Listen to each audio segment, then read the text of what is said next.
You'll never lead. The words echoed in Brianna's mind as she walked into the boardroom. The men who had spoken them didn't know the power she held. They assumed she was just another token hire, a woman of color who couldn't possibly stand in front of a room full of seasoned executives and lead with authority. Today they would learn just how wrong they were. As she took her place at the head of the table, the silence in the room became deafening. Brianna wasn't here to prove a point. She was here to run the meeting and change the game. Brianna had worked twice as hard to get to where she was, constantly battling against prejudices that insisted she was unqualified, unworthy, and, most painfully, invisible. Growing up in a neighborhood where no one expected much of her, Brianna learned early that she had to fight for everything she wanted. She went to college on scholarships, interned relentlessly, and finally landed a prestigious position in a corporate company that was known for its lack of diversity. From day one, Brianna was met with challenges. Her ideas were dismissed, her suggestions ignored, and her leadership was undermined. But she kept her head down and worked harder than anyone in the room. Her confidence grew as she learned the ropes of the business world, determined to one day be the one at the table, calling the shots. The day finally came. The CEO had called for an urgent meeting to discuss an important merger.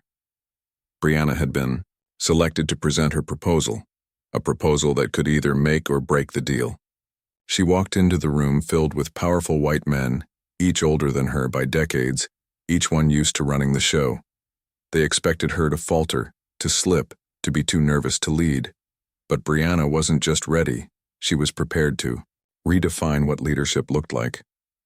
As Brianna stood at the front of the room, ready to present, she could feel the weight of their eyes on her. The CEO's expression was neutral, but his unspoken doubt was clear. "We're waiting, Brianna," he said with a dismissive wave, clearly irritated that she was taking her time. The other executives exchanged glances, no doubt wondering if she could hold their attention. Without flinching, Brianna opened her laptop and began her presentation. Her voice was steady and confident, and her words were sharp, backed by data, supported by logic. She moved through her slides effortlessly, detailing how the merger would revolutionize the company and position them as industry leaders.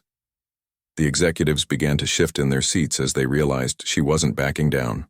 Brianna wasn't just presenting an idea. She was commanding the room. She didn't allow interruptions, didn't hesitate when challenged. With every passing minute, the doubts in their eyes started to fade. They were listening, not just to the facts, but to her. She was no longer just a woman of color. She was an authority figure, a leader in her own right. But the real turning point came when she addressed the elephant in the room, the systemic barriers that had been placed in her way. "It's not about being seen as competent," Brianna said, locking eyes with each of them. "It's about being given the space to prove it, the space to lead without your biases getting in the way." The room fell silent. No one had expected that kind of confrontation. By the time Brianna reached the conclusion of her presentation, the entire room had shifted. The CEO, the man who had belittled her from the start, was visibly stunned. His smug expression had faded, replaced with a grudging respect. As she finished outlining the potential benefits of the merger, she stood tall, holding the room in her palm. "Now, let's make history," Brianna said, her voice calm, but filled with an undeniable power. The meeting that was meant to be about corporate strategy had turned into a moment of reckoning for the company's leadership. They had underestimated her, assuming she was just another young, untested employee. But Brianna wasn't playing by their rules anymore.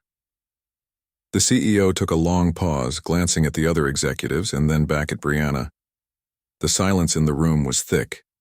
Then, in a gesture that surprised everyone, he nodded. "Let's do it," he said simply, a hint of admiration in his voice.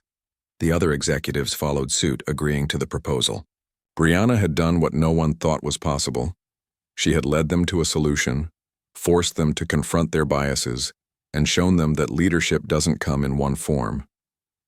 As Brianna walked out of the boardroom, she could feel the weight of the moment pressing down on her.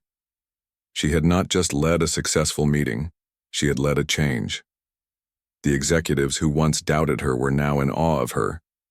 It wasn't just about the proposal anymore. It was about the message she had sent. When Brianna returned to her office, the CEO called her into his office for a private conversation. "You've proven yourself today," he said, his voice filled with respect. "I want you to lead the next major initiative for the company." Brianna smiled, not because she had won, but because she had finally broken through the glass ceiling. She had shown that leadership is about resilience, intelligence, and breaking through the barriers that others try to place in front of you. Brianna was no longer an underdog in their eyes. She was a force to be reckoned with. In the days that followed, Brianna's story spread through the company. She had shown them that, no matter the odds, you could lead, you could succeed, and you could break through barriers. She proved them wrong. And in the process, she made history. If Brianna's story inspired you, if you believe in breaking barriers and leading with strength, hit that subscribe button. Share this story with someone who needs to hear it. Let's keep the conversation going. Comment below with your thoughts on how we can change the way leadership is defined.